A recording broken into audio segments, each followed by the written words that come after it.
Perkumpulan Promotor dan Pendidik Kesehatan Masyarakat Indonesia P3KMI Aceh diharapkan mensukseskan program Gerakan Masyarakat Hidup Sehat atau GERMAS yang diluncurkan pemerintah.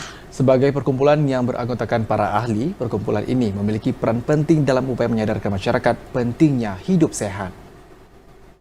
Harapan untuk mensukseskan program Gerakan Masyarakat Hidup Sehat disampaikan oleh Ketua Perkumpulan Promotor dan Pendidik Kesehatan Masyarakat Indonesia atau P3KMI Pusat Rita Damayanti usai melantik pengurus P3KMI Aceh Sabtu pagi.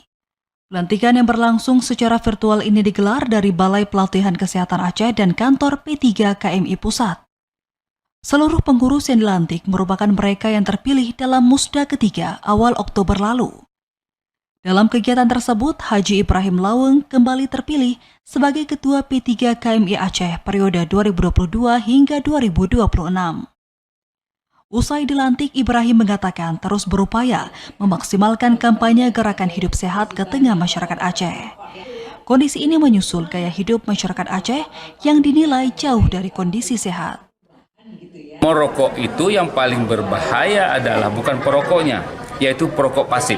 Oleh karenanya, barang kita ajak kepada saudara kita yang di warung kopi, janganlah merokok. Harus ada semacam perhatian dari orang tua terhadap anaknya.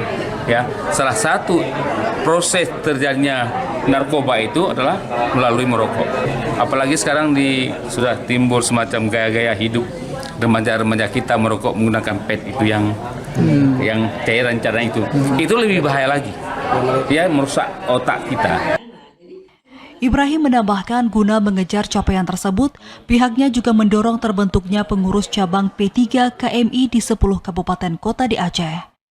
Begitupun hingga kini Provinsi Aceh merupakan provinsi dengan tenaga promosi kesehatan terbanyak di Indonesia dengan jumlah mencapai 1.012 orang.